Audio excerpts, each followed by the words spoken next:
السلام عليكم. اليوم موضوعنا عن الحجاب واستخداماته السلبية لبنات الوقت. طبعا كنا دا نشوف بالشارع بنات هالوقت وخاصة المسلمات، حجابهن اسقاط فرض، مو حجاب وصى به ربنا سبحانه وتعالى.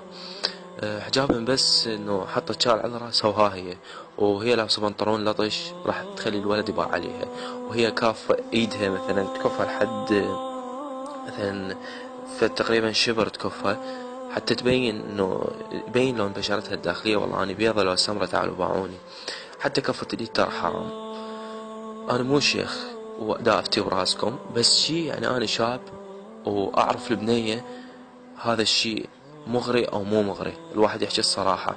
كفة الايد، الملابس اللطش، حتى العبي، حتى اكو منقبات يلبسن النقاب وهن مالتهن النقاب خاطئ، كليته حصر لو لاطش على الجسم، هالشي حرام طبعا.